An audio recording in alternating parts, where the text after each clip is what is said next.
이 시간 저희들이 누가복음 9장을 읽었습니다.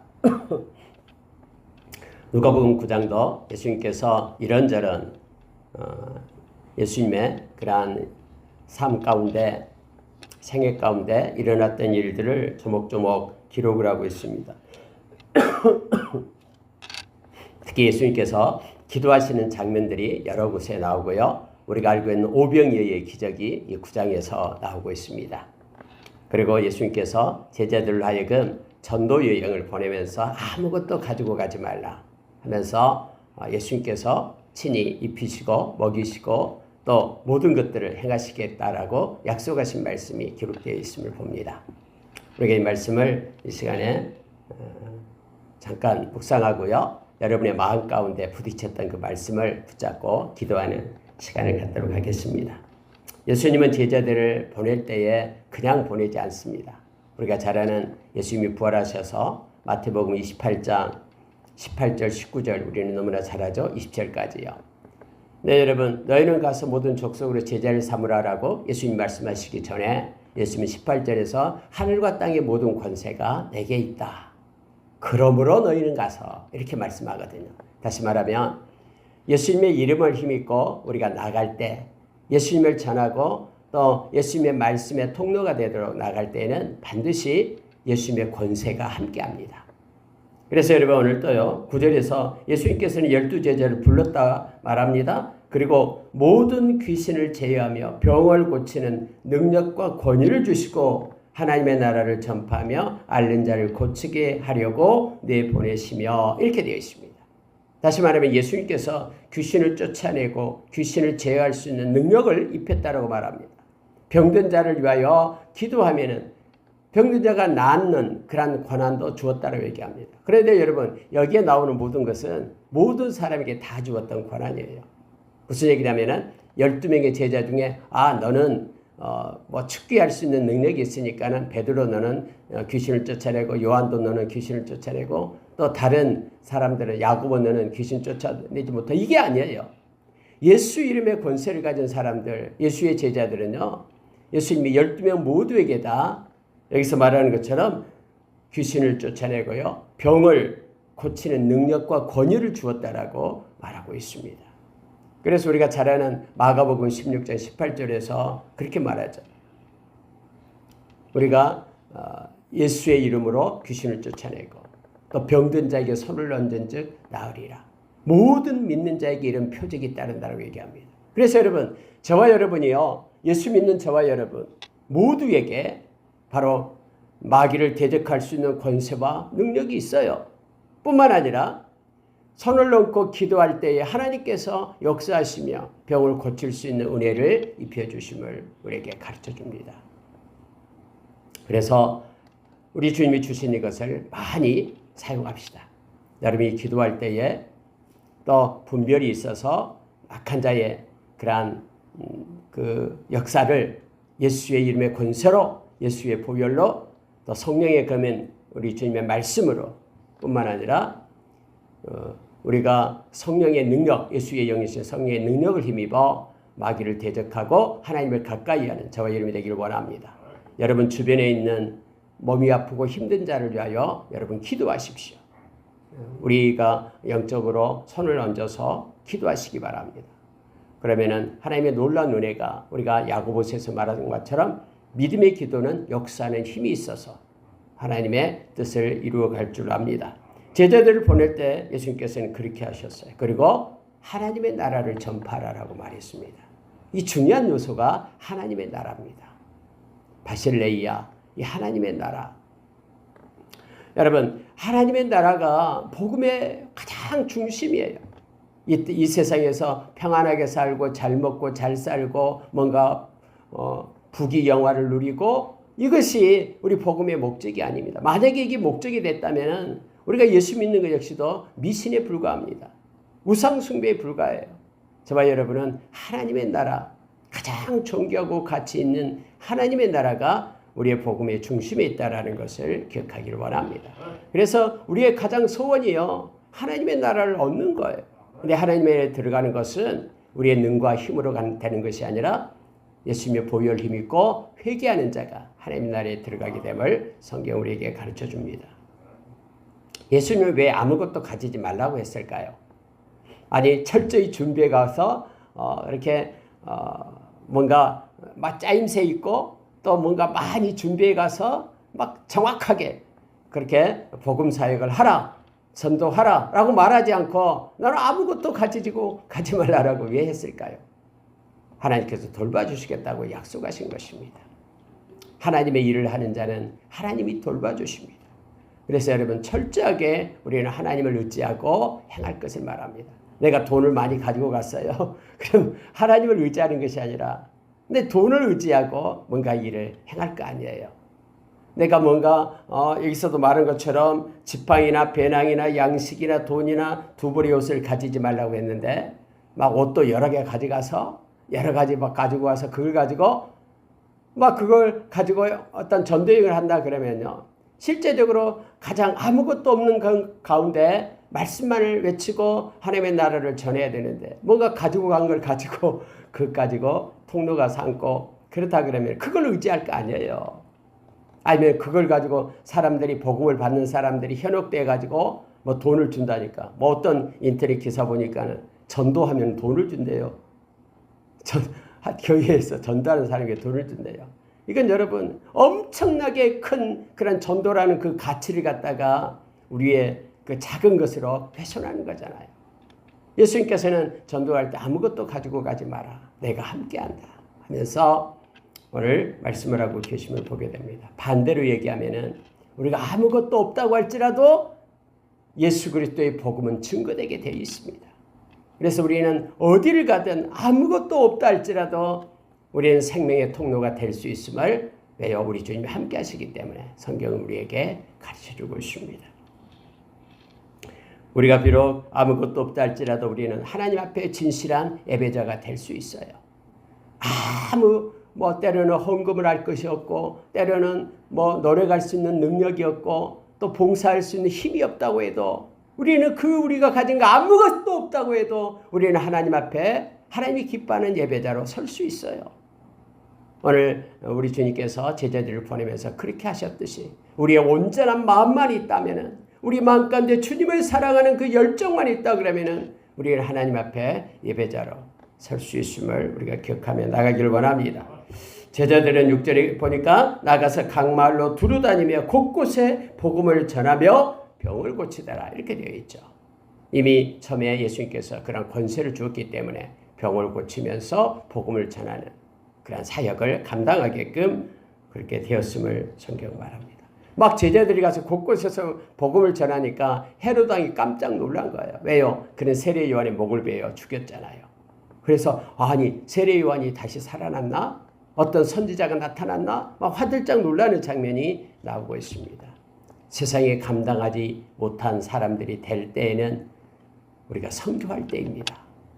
우리가 기도하며 말씀을 붙잡고 하나님의 말씀을 하나님이 기뻐하는 곳에 생명의 통로로 우리가 일어날 때 세상이 감당하지 못한 사람으로 하나님이 이렇게 세운 거예요. 제자들이 나가서 그렇게 복음을 증가하니까 하나님의 나라를 전파하니까 아니 헤롯 왕도 깜짝 놀래가지고 세상에 지금 떨고 있는 모습을 성경은 우리에게 가르쳐주고 있습니다. 제자들이 돌아왔어요. 막 다른 성경에 보면은 예수님께 와서 예수님 막 귀신이 따라가고 병자가 고쳐지고 막 이것을 막 들떠가지고 오잖아요. 그때 예수님 뭐라고 합니까? 그것 때문에 기뻐하지 말고 너희들의 이름이 하늘에 기록되는 것 때문에 생명책에 너희들의 이름이 기록된 것 때문에 기뻐하라라고 말해요. 하나님의 나라의 백성이 되고 영원한 하나님 나라에 얻은 것 그것 때문에 기뻐하고 감사하라고 예수님께서 말씀하고 있는 거죠. 그렇게 수고한 그들에게요 때로는 쉼이 필요해요. 그래서 예수님께서 야 우리 벳세다로 가서 우리 소풍 가자 해서 제자들을 데리고 벳세다 들녘으로 한적한 곳으로 데리고 갑니다. 근데 여러분 그곳에 가니까요 아니 사람들이 야단 난 거예요. 제자들이 전도하고 나니까 이쪽 저쪽에서 막 예수님을 찾아오느라고 사람들이 막 쫓아왔어요. 벳세다 들녘에 갈 때도 사람들이 막 너무나 몰리는 거예요. 거의 약 2만 명 가까이 이상이 모여가지고 벳세다 들녘에 있는 거예요. 예수님께서 거기서 하나님의 말씀을 가르쳤죠. 밤이 되었습니다. 제자들이 와서 예수님, 여기는 빈 들녘입니다. 먹을 게 없어요. 저들을 보내가지고 빵을 사 먹게끔 그렇게 하십시오. 근데 예수님께서는 야, 너희가 줘라 이렇게 얘기해요. 여러분, 예수님이 제자들이 가지고 있는 빵, 또 물고기, 그걸 모르고 지금 제자들한테 줘라 이렇게 말했을까요? 그렇지 않죠. 능력 있고 힘 있는 예수님께서는 너희들이 줘라라고 얘기합니다. 근데 예수님 그런 명령을 받던 우리가 잘 아는 안드레가 이게 아이의 한 끼 식사, 보리떡 5개, 물고기 2마리밖에 없습니다. 보리떡이 얼마나 큰지는 모르겠습니다만 어린아이의 식사라고 얘기하니까 조금 했겠죠. 근데 이거밖에 없습니다. 하니까 예수님께서 그들을 50명씩 이렇게 다 앉혀라. 제자들이 앉으세요 하면서 막 돌아다녀요. 그리고 그 적은 음식을 가지고 하나님을 향하여 축사합니다. 축복기도 하는 거예요. 그리고 제자들이 나눠주면서 이걸 갖다 줘라. 막 나눠줄수록 계속해서 이렇게 보리떡은 생겨나는 거예요. 물고기는 생겨나는 거예요. 이게 영적인 원리죠. 우리의 눈으로는, 우리의 표면적으로는 그렇게 되지 못할 것 같지만은 하나님의, 우리 주님의 손에 올려졌을 때 이것은 놀라운 하나님의 이적과 표적이 나타남을 성경은 우리에게 가르쳐줘요. 그래서 감사에 기도하며 우리가 가진 것이 적을지라도 하나님께 감사하며 기도하며 나갈 때에 하나님은 우리의 적은 걸 가지고 많은 영향력 있는 일들을 행사하시는 하나님을 우리가 기대하며 우리 하나님께 영광을 돌리는 우리가 되길 원합니다. 우리가 가지고 있는 것이 지금 적을지라도, 때로는 우리가 가진 능력이 적을지라도 하나님께서 쓰신 것은요, 잘하는 사람을 쓰는 거 아니에요. 하나님은 큰 것을 사용하는 거 아니에요. 하나님은 작은 것을 사용해서 하나님의 일을 행하심을 우리가 기억하며, 우리가 때로는 적은 능력으로 하나님께 영광을 돌리고 예배 자리에 선다 할지라도 우리는 감격하며 감사하며 하나님의 손에 맡기는 우리가 되길 원합니다. 아무리 하나님이 달란트 능력을 줘도요, 노래를 잘하고 또 그림을 잘 그리고 기타 운동을 잘하고 여러 가지 재능, 그런 달란트를 줬다고 해도요, 그걸 가지고 하나님의 영광을 위하여 사용하지 않으면 그건 아무것도 아니에요. 그러나 비록 적은 걸 가지고 있다고 할지라도, 능력이 좀 부족한다 할지라도 우리가 마음에 사랑하는 마음으로 하나님 앞에 드려지게 될 때, 그리고 하나님의 쓰임에 하나님이 그걸 사용하시겠다 하시면 하나님이 사용하시는 거예요. 저와 여러분이 그러한 서머나 교회처럼 너희들이 적은 능력을 가지고 나를 잘 섬겼다, 믿음을 지켰다, 그렇게 우리 주님이 칭찬한 것처럼 저와 여러분이 이 작은 교회, 또 적은 능력을 가지고도 하나님께 영광 돌리는 그런 큰 하나님 앞에 믿음의 용사들로 우리가 세워지기를 예수 이름으로 축원합니다. 이렇게 해서 여러분요, 오병이어를 가지고 5,000명을 먹이는 역사, 그리고 12바구니라 남는, 그래서 보리떡 5개, 물고기 2마리, 그것보다 훨씬 더 많은 남은 것도 12바구니나 남는 역사가 있었음을 보게 됩니다. 오병이어의 역사가 저와 여러분 인생 가운데 우리 하나님을 통해서, 우리 주님을 통해서 있기를 원합니다. 여러분 18절 보니까요, 예수님이 따로 기도하실 때에 이렇게 성경 말하고 있습니다. 예수님이 따로 기도해요. 다른 성경에 보면은 이제 오병이어의 기적을 베풀고 다른 성도들을 다 내보내면서 예수님께서요, 그리고 밤에 산에 올라가서 기도하셨다라고 성경이 나오고 있죠. 예수님은 늘 기도하셨습니다. 기도의 큰 기쁨과 은혜를 저와 여러분이 누리기를 원합니다. 악한 자는 계속해서 기도하는 것을 방해합니다. 다 좋은데 기도만 하지 말라라고 우리의 기도를 막습니다. 그러나 저와 여러분이 기도할 때 하나님은 역사하십니다. 기도할 때 하나님의 손을 움직이십니다. 에스겔서 36장에서 하나님이 여러 가지 것을 계획하고 그렇게 하시려고 해도 너희들이 반드시 기도해야 된다라고 말합니다. 자녀들을 위하여 기도하십시오. 부모님을 위하여, 가족을 위하여 기도하십시오. 여러분의 인생의 미래를 위하여 기도하십시오. 교회와 이 나라와 열방을 위하여 기도하십시오. 내 자신을 위하여 기도하십시오. 기도할 때 하나님은 일하시고 우리에게 새 힘과 동력을 공급해 주십니다. 예수님께서 제자들에게 이걸 물어요. 사람들이 나를 누구라 하느냐? 그러니까 예수님 말합니다. 사람들이 세례요한, 뭐 엘리야, 다른 선지자 이렇게 말합니다. 그런데 사람들은 그렇고 너희는 나를 누구라 하느냐 이렇게 묻죠. 마태복음 16장 16절에서는 베드로가 이렇게 말합니다. 주는 그리스도시요 살아계신 하나님의 아들입니다. 이 고백을 하고요. 이게 누가복음에서는 하나님의 그리스도시니이다. 이 고백을 적고 있어요. 뭐 같은 의미죠. 하나님의 메시아, 하나님의 그리스도 구원자이십니다. 라고 고백을 합니다. 근데 예수님께서는 그 말을 하지 마라 라고 말해요. 자, 아무에게도 이제는 그 말을 이르지 말라. 이렇게 고백하는 그들의 고백을 듣고 예수님께서 이 말을 하시거든요. 내가 이제는 대제사장, 바리새인들 그리고 서기관들, 장로들에게 내가 넘겨지게 될 거다. 팔리게 돼서 죽게 될 거다. 그리고 3일 만에 내가 부활하게 될 거다. 이 말씀을 해요. 여러분, 신앙의 고백을 받은 자에게 예수님은 다음에 내가 이렇게 될 것이다. 죽고 부활하는, 사는 그러한 일을 가르쳐줘요. 그러면서 이 말을 들으면서요. 예수님께서 그럼에도 불구하고 너희들은 나를 따르는 자가 되어야 된다. 하면서 우리가 잘 아는 누가복음 9장 23절. 제가 좋아하는 그 구절입니다. 많은 사람이 좋아하는 구절이에요. 아무든지 나를 따르려거든, 아무든지 나를 따라오려거든 자기를 부인하고, 4단계가 있죠. 자기를 부인하고. 그렇죠? 여러분, 자기를 부인하지 않으면 우리의 죄성은 예수를 못 따라가게 해요. 왜냐하면 나의 목적이 있고 나의 갈 길이 있기 때문에 예수가 가는 길을 내 것을 내려놓지 않으면 예수님과 함께 동행할 수 있겠습니까? 동행 못하죠. 우리가 잘 아는 아모스서 3장 3절의 말씀처럼 마음이 서로 다른데 어떻게 두 명이 끝까지 동행하겠습니까? 조금 가다가 말죠. 그렇죠? 그래서 여러분, 자기를 부인하는 것이 중요합니다.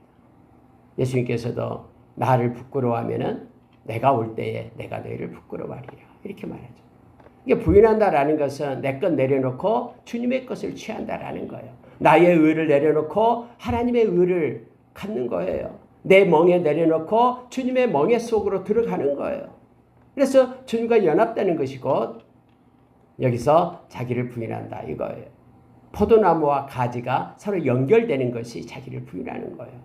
나도 또 다른 나무다. 그러면 어떻게 포도나무에게 같이 붙어져 있겠습니까? 접붙임을 당하겠습니까? 그래서 이게 중요합니다. 자기를 부인하는 것이 먼저입니다. 내 마음의 왕자에 내가 앉아있지 않고 예수님께 내 마음의 왕자를 내어 드리는 것입니다. 마음의 문을 열고 내가 주인이 아니라 예수님이 나의 삶의 주인 된 것을 그렇게 고백하며 영접하는 것입니다. 나는 죽고 내 안에 그리스도가 사는 것. 갈라디아서 2장 20절. 이것이 곧 믿는 것. 이것이 곧 자기를 부인한다라는 겁니다. 나의 인생의 길을 그분께 내어 드리는 것입니다. 그리고 여러분, 날마다라는 시간적이에요. 날마다입니다. 매일매일 이것이 예수의 제자입니다. 아니 막 며칠 전에 막 성경을 막 백독하고 막 끝나고 해서 이제는 좀 쉬겠다라고. 여러분, 이게 아니에요. 우리는 매일 호흡하듯이 우리 주님과 함께하는 거예요. 매일매일 우리가 요한계시록 3장 20절의 말씀처럼 문 밖에 서서 두드리는 예수님을 영접하고 그분과 함께 먹고 마시는 식탁의 공동체로 살아가는 거예요. 그분과 함께 동행하며 사는 것이 날마다가 바로 매일매일 동행을 얘기합니다. 우리가 자기를 부인한다라는 것은 영접을 얘기하고요. 예수님을 영접하고 그 다음에 날마다 이 말은 동행을 얘기하죠. 함께하는 겁니다. 매일매일 말씀과 기도로 주님께 속하는 거룩한 자로 서는 것입니다. 제 십자가를 지고 이거예요. 제 십자가를 지고. 하나님께서 이 제 십자가를 진다라는 것은요. 생명 끝날 때까지라는 뜻이에요. 목숨을 건다라는 뜻이에요. 여러분, 그때는 우리가 잘 알잖아요. 우리가 십자가에 못 박히려면은 누가 십자가를 가져다 줍니까? 아니요. 예수님께서 십자가에 못 박히기 위하여 골고다 언덕길을 오를 때요. 예수님이 직접 십자가를 메고 가는 거예요. 이게 제 십자가라는 뜻이에요. 다시 말하면 제 십자가를 진다라는 것은요. 자기가 죽을 때까지 죽는 그 십자가를 자기가 메고 가는 거예요. 이게 목숨을 건다라는 뜻입니다.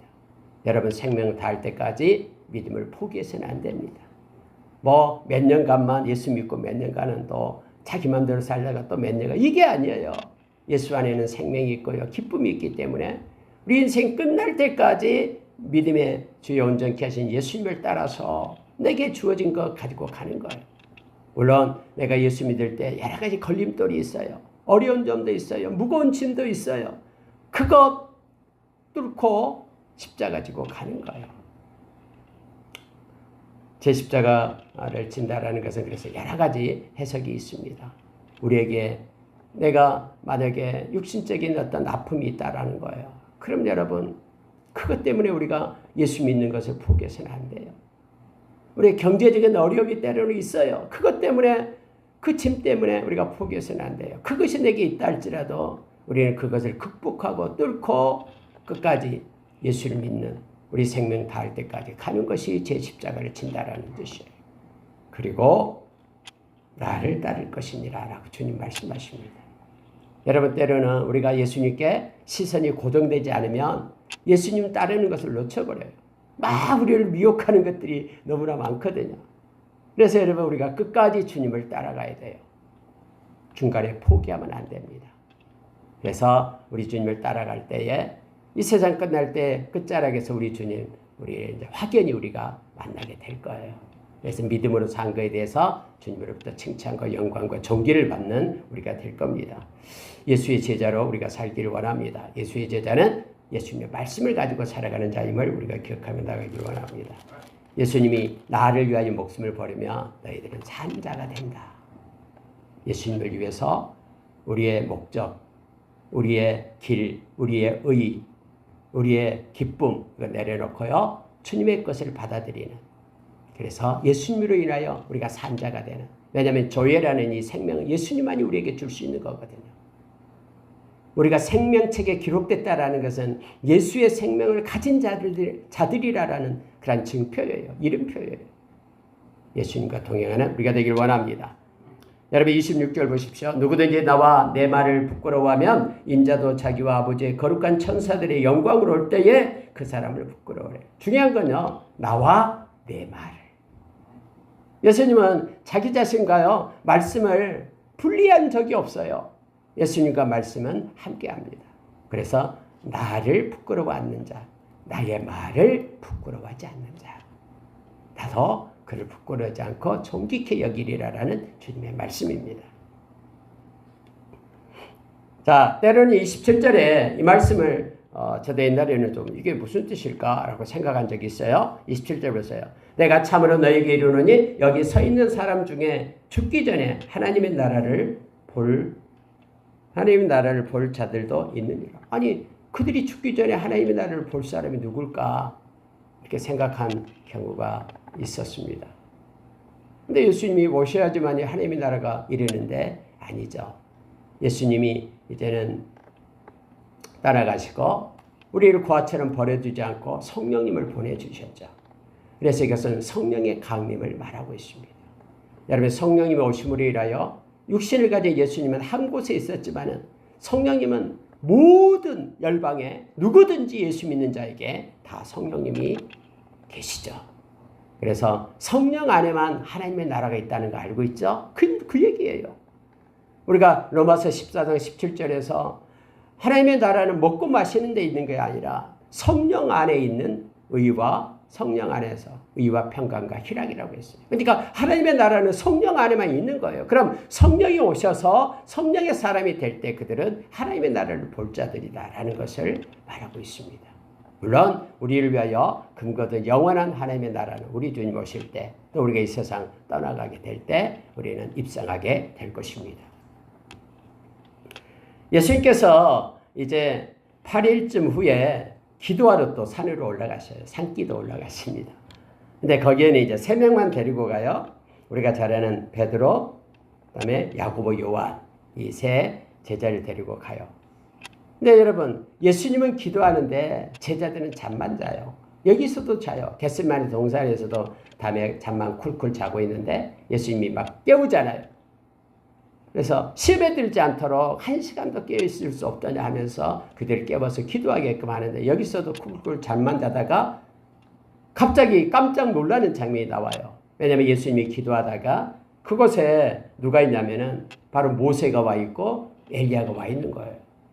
이게 뭘까? 뭐 강신수를 써가지고 죽었던 사람들이 돌아왔을까? 막 여러 가지로 우리는 막 궁금해 하잖아요. 근데 여러분, 그냥 있는 그대로 말씀을 보면 돼요. 왜냐하면 예수님이 하나님이시잖아요. 그리고 그들이 왜 왔냐 그러면요. 모세는 율법을 대표하고 엘리야는 선지서를 대표하잖아요. 근데 율법에서 다음에 구원자 예수님에 대해서 말씀을 했죠. 모세가요. 뿐만 아니라 엘리야도 예수 그리스도 예언해서 다음에 메시아가 오실 것을, 그리고 모든 사람에게 구원에 이르는 놀라운 은혜가 있을 것을 선지서에서 얘기하잖아요. 새언약 백성을 세울 것이다라고 예레미야서도 얘기하고요. 그래서 예수님에 대해서 이제 뭘로 이걸 이룹니까? 십자가의 죽음으로 이룬 거예요. 우리의 죄값을 지불함으로 인하여. 모세가 제사법을 정했잖아요. 어떻게 죄를 사했어요?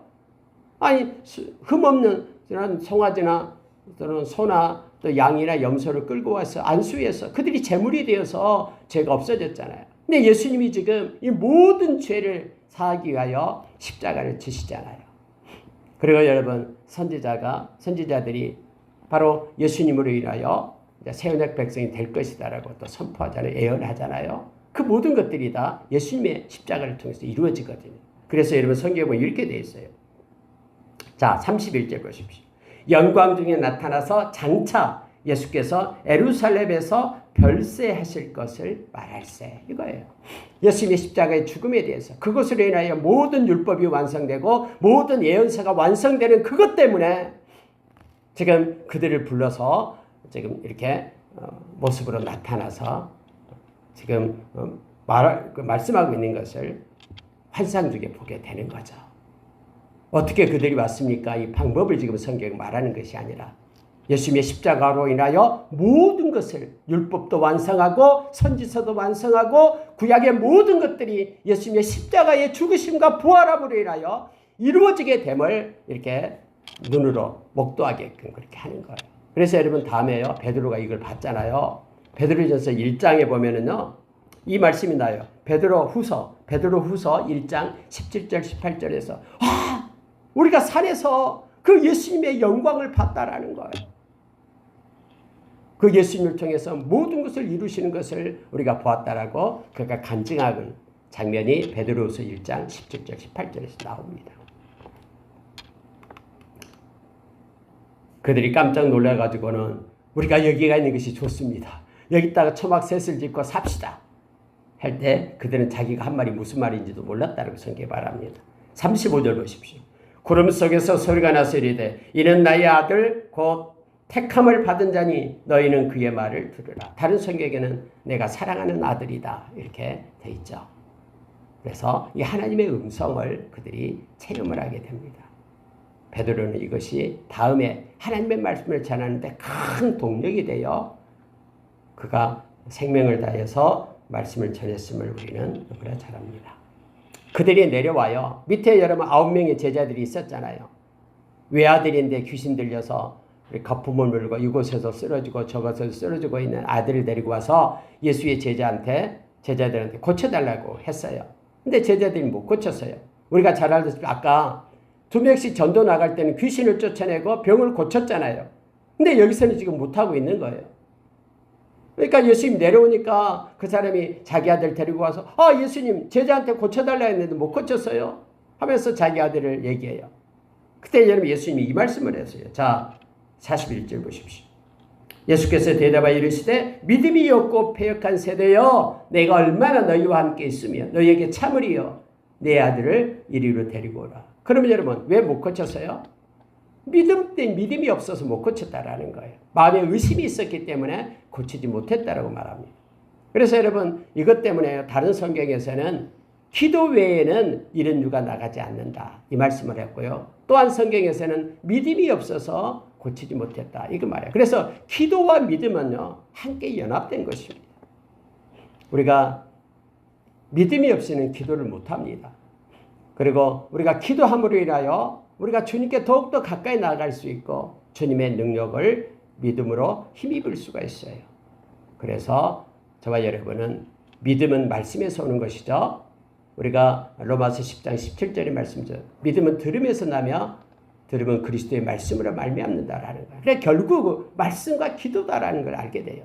말씀과 기도로 우리가 거룩한 자로 하나님께 속한 자로 세워지게 될 때 거짓된 것은 떠나가게 되고 악한 것은 물러가게 됨을 성경 말합니다. 우리가 야고보서 1장 5절 이하에서는 우리가 믿음이 없어서 의심을 하게 되면은 너희들이 아무리 기도한다 할지라도 받지 못하게 된다라고 우리에게 말합니다. 저와 여러분이 믿음을 가지고 말씀을 붙잡고 믿음을 가지고 의심 없이 하나님 앞에 기도하며 나가는 그런 큰 믿음의 용사, 기도의 용사가 되기를 원합니다.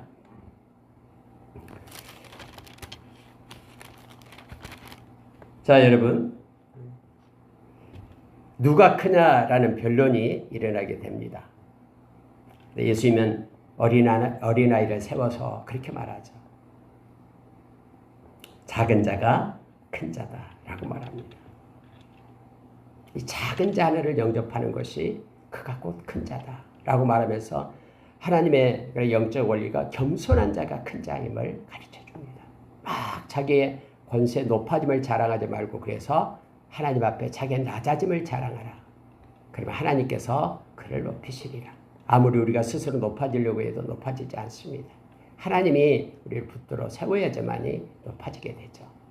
그래서 주 앞에서 낮추는 겸손으로 허리를 동이는 저와 여러분이 되기를 원합니다. 베드로가 이걸 너무나 잘 알아서 베드로가 그렇게 고백을 하죠. 베드로 전서 5장에서요. 이렇게 낮추라라고 말합니다. 말씀을 마치겠습니다. 여러분 51절에 보니까 예수께서 승천하실 기약이 차감해 예루살렘으로 향하여 올라가기로 굳게 결심했다라고 말합니다. 여러분 이제 죽을 때가 되었기 때문에 십자가를 지려고 올라간다라는 것이 아니라 승천하실 때가 가까웠다 이거예요. 그러니까 하나님께서 이 땅에 오셨고요. 육신으로 오신 그 예수님께서 이제는 하나님의 자리로 하나님의 나라로 올라갈 때가 가까이 왔다라고 성경에 말하고 있는 거예요. 그래서 승천에다가 이렇게 중점을 두고 있음을 보게 됩니다. 근데 승천하기 전에 십자가에 죽으시고 부활하시고 40일간 계시다가 승천하게 됨을 알게 되죠. 그러니까 결국은요, 하나님의 나라가 중심이에요. 하나님의 나라에 계시다가 이 땅에 오셨고 다시 하나님의 나라로 가신 거예요. 그 하나님의 나라에 하나님이 계신 곳, 그곳에 우리도 함께 있게 하겠다라고 예수님께서 요한복음 14장 1절, 2절, 3절에서 말해주고 있죠. 우리를 위하여 처소를 예비하러 간다라고 말씀합니다. 그래서 처소가 준비되면 나 있는 곳에 너희도 있게 하리라라고 우리를 부르러 오시는 주님을 우리가 알게 됩니다. 여러분 62절에 보니까 예수께서 이르시되 손에 쟁기를 잡고 뒤를 돌아보는 자는 하나님의 나라에 합당하지 아니하리라. 우리가 이 세 가지 깔고 있죠. 어디든지 주님을 따르겠습니다. 이럴 때 나는 여우도 굴이 있다. 나를 따르는 자는 목적이 달려야 된다라는 거죠. 뭔가 막 뭘 얻기 위하여 따르는 것이 아니라 나를 따르는 것, 제자가 되는 것은 때로는 어려움과 힘듦이 있더라도 끝까지 따라야 됨을 말합니다. 또 예수님이 나를 따르라. 그래서 아버지를 장사하고 또는 형제들한테 내가 가서 인사하고 오겠다라고 말할 때 예수님께서는 그렇게 하지 마라. 죽은 자들로 죽은 자들을 장사하게 하라. 이 말은요. 가장 우선순위를 예수를 따르는 것에 두어라. 제자 되는 것에 두어라 해서 여러분 이 땅에서 최고의 가치가 예수의 제자가 되는 것입니다. 저와 여러분이 예수의 제자로 예수님을 따르는 저와 여러분 되기를 원합니다. 이미 쟁기를 잡았다라는 것은 뒤를 돌아보면 안 돼요. 뒤를 돌아보면은 앞에 이 쟁기가 꾸불통꾸불통 이렇게 쟁기질이 되겠죠. 쟁기를 잡은 사람은 앞만 향하여 나아가는 것입니다. 저와 여러분이 예수의 제자로 이제 예수를 영접하고 하나님의 자녀가 되었으면 이 세상 끝날 때까지 아까 말씀드렸다니 믿음을 가지고 앞을 보고 예수님을 바라보고 끝까지 동행하는 저와 여러분이 되시기를 예수의 이름으로 축원합니다. 이렇게 기도하겠습니다. 하나님 아버지 감사합니다. 우리에게 권세와 능력을 입혀주심에 감사합니다. 예수 이름의 권세로 우리가 살게 하여 주시옵소서. 세상이 아무리 혼동하고 어렵고 힘들더라도 하나님 그 벽을 믿음으로 뚫어내고 전진하는 자 되게 하여 주시옵소서. 우리를 부인하고 하나님 앞에 날마다 제 십자가를 지고 주님을 따르는 믿음의 용사로 하나님 우리를 세워주셨길 원합니다. 하나님 하늘과 땅의 모든 권세가 우리 주님께 있습니다. 성령님께서 세상에 있는 자보다 더 크시오니 하나님 우리가 환경 가운데 사랑 가운데 세상 가운데 주눅들지 않도록 도와주시고 예수의 능력 힘있고 달려가는 힘을 매일매일 우리에게 주셨길 원합니다. 말씀과 기도로 믿음의 용사가 되길 원합니다. 하나님 우리의 기도를 사용하셔서 하나님의 일을 이루어 주시옵소서. 하나님의 열방과 습에 속한 모든 권속들 하나님 아버지의 육신의 질고 때문에 힘드는 자들 하나님 아버지 믿음으로 기도하게 하여 주시고 나음을 잊게 하여 주시옵소서. 경제적인 어려움 아버지 하나님 참으로 주 안에서 다 해결되게 하여 주시고 아무것도 가지고 가지 말라 내가 동행하며 함께하리라라는 주님의 음성 듣고 힘있게 일어서게 하여 주시옵소서. 오늘 하루도 주님 함께 하여 주시며 전적으로 주님을 맡기고 의지하는 이들에게 아버지 하나님 달려갈 수 있는 동력을 우리의 무릎에 주시고 우리의 손에 능력을 주시고 우리의 머리에 지혜를 공급해 주시옵소서. 주님께 감사드립니다. 예수님 이름으로 기도합니다. 아멘.